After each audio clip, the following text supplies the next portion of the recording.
Hai, balik lagi sama aku, Miss Tutu, si istri tukang jajan. Karena kita, para istri, pasti pada jajan. Kita cerita horor lagi yuk. Jadi, aku tuh bikin voting kan di Instagram. Biasanya kan aku single horror storyteller, jadi aku cerita sendiri. Nah, aku sempet bikin voting gimana kalau aku undang narasumber. Kebetulan aku punya narasumber orang terdekat gitu.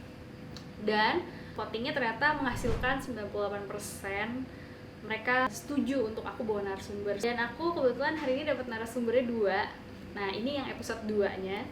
Kenalin dulu narsum aku, siapa namanya? Halo, nama gue Fahri Pascal. Panggilannya? Pascal aja. Gitu.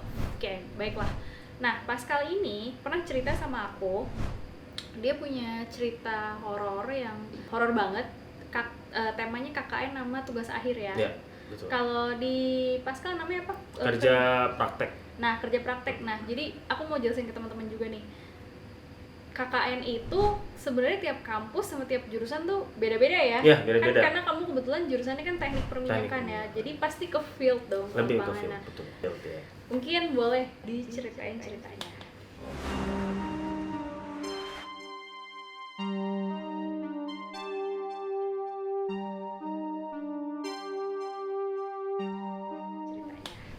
Oke, jadi awalnya nih ya, memang sebagai yang kuliahnya di teknik perminyakan itu mungkin teman-teman tahu bahwa teknik perminyakan tuh biasanya kerjanya kalau nggak di lepas pantai atau di hutan, pelosok-pelosok hutan. Karena nggak ada namanya kita eksploitasi minyak itu di kota. Jadi waktu itu apa ya namanya kuliah teknik perminyakan, dan gue juga tipikal orang yang nggak takut sama hal-hal mistis, dan gue ngerasa kayak apa ya namanya kuliah itu kan pergi ke site adalah sebuah kewajiban ya, namanya positive thinking aja terus. Nah, ini gue mau ceritain ya, ini the best lah pengalaman terhoror gue selama gue hidup lah, karena mbak tahu kan gue orangnya cukup nggak percayaan. Jadi kalau gue udah ngomong itu hal yang serem, itu berarti beneran. Itu gue ngerasain. Itu mulai di tahun 2015. Jadi pertama kali ya, ini ada 2 kejadian. Ini gue sebutin tahun 2015 dan di tahun 2018. 2015 itu gue dapet tugas mata kuliah itu kerja praktek, dan itu kita dapat pertama kalinya kita ke lapangan, real ke lapangan itu ke daerah Palembang. Jadi waktu itu kita berangkat pagi, lalu kita nyampe di Palembangnya siang, lalu kita perjalanan menuju site-nya itu sekitar jam 4. Dan memakan waktu sekitar 5-6 jam, Mbak. Jadi memang kita udah ngelakuin koordinasi gitu dari pihak kampus dan perusahaan. Memang perusahaan ini kan bergerak di bidang oil gas di Palembang ya. Jadi nyampe jam 4 kita sudah koordinasi, kita akan jalan ke site. Itu memakan waktu 6 jam perjalanan, dan memang wah lama juga sih. Tapi di perjalanan itu gue punya apa ya pandangan bahwa wah kayaknya nih nggak seburuk yang gue kira gitu. Jadi ya masih bagus lah, karena gue dengar cerita-cerita teman gue, senior gue tuh namanya ada yang site-nya benar ada di kota gitu, nggak di kota banget ya, tapi itu masih termasuk kota buat mereka. Masuk di habis jam 5 jam 6 tuh perjalanan udah gue udah makan waktu sekitar 5 jam. Itu gue baru pertama kali lihat jalan yang kiri kanannya cuman ada hutan, jalanannya bukan aspal, nggak ada lampu, nggak ada tiang listrik. Jadi kalau misalnya teman-teman ngebayangin tuh ya, kalau ya bayangin aja kiri kanannya hutan tropis ya, terus jalannya nggak rata, dan itu masih tanah asli, belum diaspal, belum dibeton, belum dipadetin tanahnya, jadi benar-benar tanah rusak. Oke, lalu sering kita lihat namanya babi hutan, lalu ada ya binatang-binatang yang lumayan dilindungin pemerintah. Lalu kita habis perjalanan 6 jam itu kita sampailah ke site-nya. Kita diterima dengan baik oleh pihak company-nya, perusahaannya, lalu kita serah terima antara kampus dan juga perusahaan. Tapi ada aneh di sini, Mbak. Karena pembimbing kita nggak ikut nginep. Jadi as information, karena setiap gelombang pergi kerja praktek itu karena masih mahasiswa, dan memang kampus meminta seluruh pembimbing wajib mendampingi mahasiswa-mahasiswanya di site masing-masing. Jadi nginep. Jadi buat informasi juga teman-teman, namanya di site oil and gas, tambang, itu pasti ada mesnya. Nah, jadi si pembimbing gue ini nggak mau ikut. Tapi dia nggak ngomong alasannya apa, dia cuma bilang kayak lebih enak di kota. Kita masuk ke ruang meetingnya perusahaan tersebut. Ya, kita juga bingung, kok pembimbingnya nggak ikut. Ya udahlah ya, namanya kita cowok nih, kita mah anti takut-takut lah. Oke Pak, santai. Bisa ya ditinggal? Bisa. Akhirnya kita dikasih tahu lah sama si pihak PIC perusahaan bahwa mas-mas ini nanti semua tinggal di mes. Nah ini jadi kita jalan menuju mesnya itu ternyata cukup jauh mbak. Yang gue kira itu kayak deket lah, itu ternyata lumayan jauh karena set perminyakan tuh cukup luas. Udah kira dikasih kunci, kita ya biasa lah ya, namanya baru dateng, assalamualaikum dulu. Akhirnya kita buka.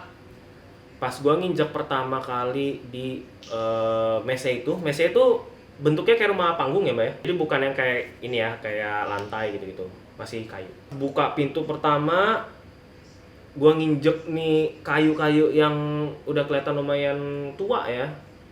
Itu gue ngerasa kayak anjing, gue merinding sih.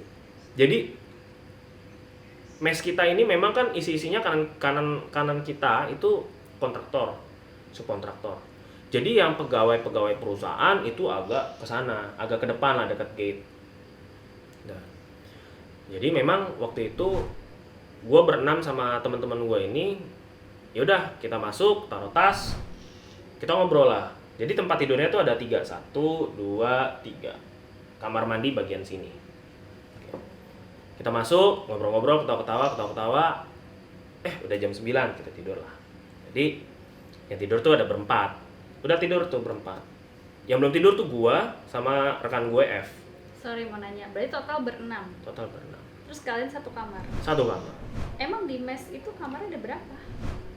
Kalau waktu itu gue hitung-hitung ada sekitar 10 sih mbak. Cuman kan memang tadi yang kayak gue bilang kan itu diisi sama kontraktor dan subkontraktor. Oke. Memang sih dari pihak perusahaan ngasih 3-3. Jadi kamar pertama buat 3 orang, kamar kedua buat 3 orang. Cuman karena waktu itu emang kita rada-rada akrab ya. Karena kan yang namanya satu angkatan belum tentu kenal semua. Cuman karena kita lumayan dekat, jadi udahlah kita satu kamar aja semua. Jadi cocok lah ya nih. Ya lumayan lah kita cocok gitu. Jadi udahlah kita satu kamar aja gitu. Nah jadi ada 3 tempat tidur yang ditempelin gitu mbak, digabungin gitu jadi satu. Dan itu ukurannya king size lah. Nah udah oke deh.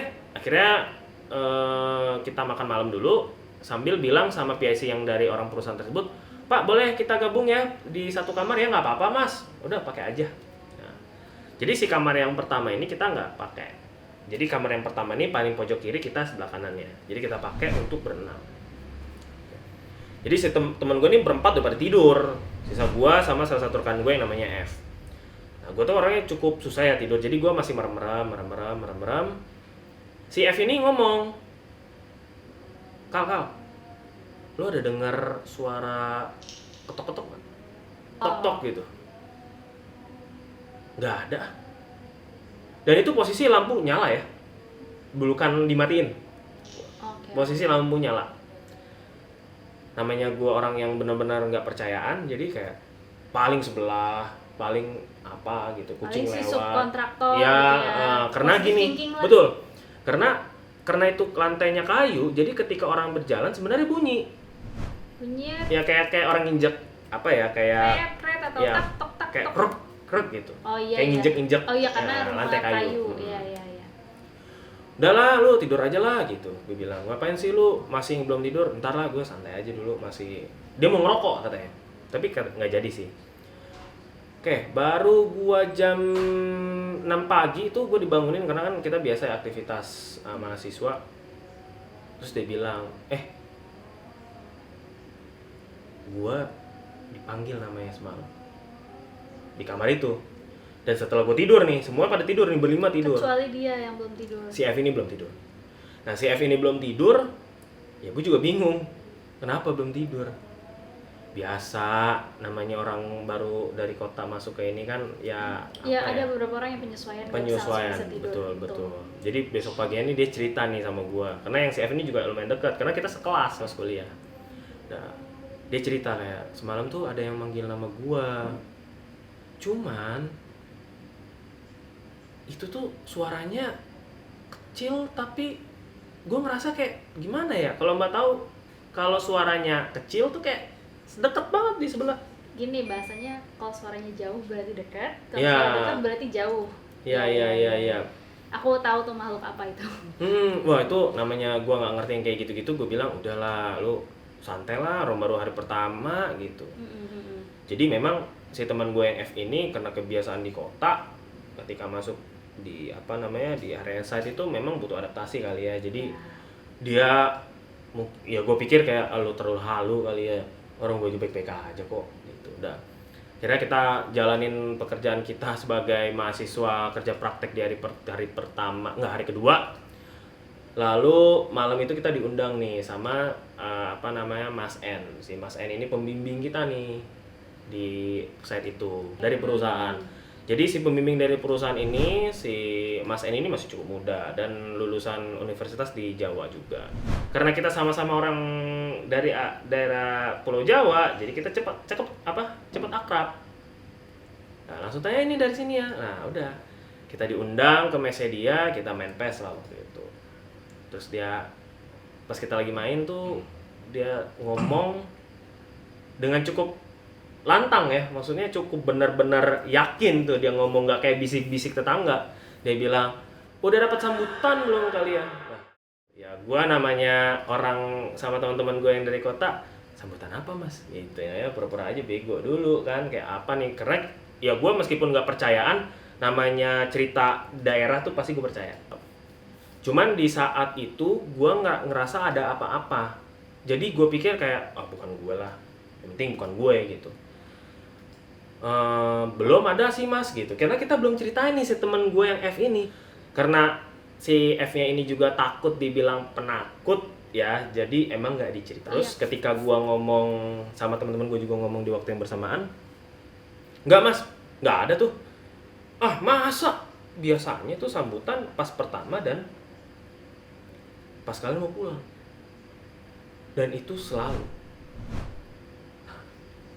Namanya gue pikir sambutan semacam apa gitu kan, dan memang teman-teman gue kan rada-rada asik ya, jadi kayak udahlah nggak ya, anggaplah hal yang biasa aja. Udah hari kedua kayak kita pulang malam itu, kita mau tidur seperti biasa nih, si F ini tidur paling belakangan, dan kedua yang paling telat tidur adalah gue. Jadi si empat ini selalu tidur on time, anak baik-baik.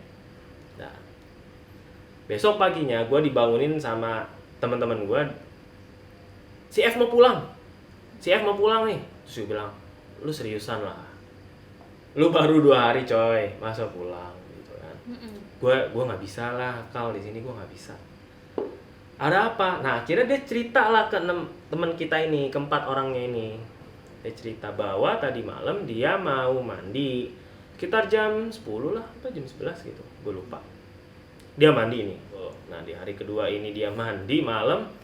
Biasa ya namanya itu Pak, ada bak kamar mandi yang dimana kita udah pakai di hari pertama loh gitu kan maksudnya. Ketika dia mandi, dia tuh tiba-tiba dia ngerasa bahwa kok ada semacam benda-benda yang kayak nempel di badannya, yang kayak jatuh-jatuh gitu pas dia guyur air.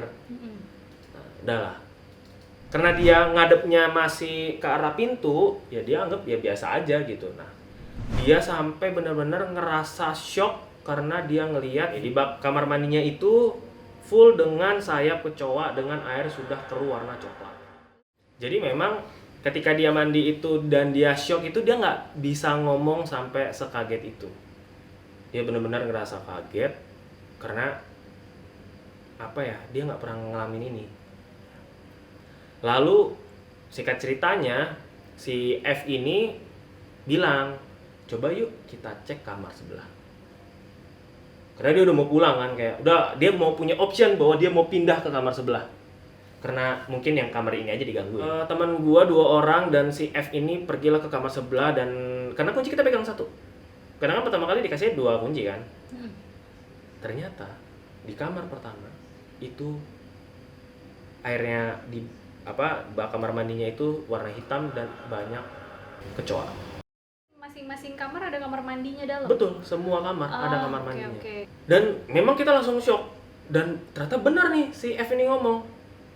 Karena dia mandi di kamar mandi sebelah? Enggak, dia mandi di kamar kita. Cuman kayak apa yang dia lihat semalam, bayangannya dia itu benar kita lihat di kamar sebelah. Oh, bukan di kamar mandi kalian? Iya, bukan di kamar sebelah. Nah, kayak kita kan jadi bingung ya. Lu kok bisa ngalamin mandi kayak gitu? Nggak tahu, gue ngerasa aja. Dan pas kita cek di kamar sebelah, itu ada. Tapi Bener. pas dicek di kamar mandi Di kamar kita biasa. Karena apa, Mbak? Karena memang kita udah ngomong nih sama si orang perusahaannya ini bahwa kita mau pakai si kamar nomor 2. Jadi memang dikuras pakai air baru. Oke. Ya. Mm-mm. Tuh, wah itu gua rada-rada. Itu udah keanehan keanehan kedua ya setelah dia dipanggil-panggil. Pertama. Kita hitung yang kedua deh. Yang kedua ini udah mulai ngerasa agak aneh gitu. Nah, ini namanya gua udah mulai ngerasa, wah anjir, ini mulai serem nih. Di hari ke-3 pagi, dia mau pulang itu kita bujuk lah dia supaya nggak pulang. Ya, dan memang benar omongan-omongan dia tuh yang terkait satu bak isinya sayap kecoa, airnya kotor tuh benar kita lihat di kamar sebelah. Nah, karena kita melihat keanehan itu, kita bilang gini, udah malam ini lu tidur, kita baru tidur. So forever lah. Lu mandi kita tungguin gitu Ya. lah ya. Jadi si F ini kita kasih prioritas mandi lebih cepat. Nah udah, si F ini jam 6 itu pasti selalu mandi. Hari ketiga, keempat, kelima, keenam itu normal.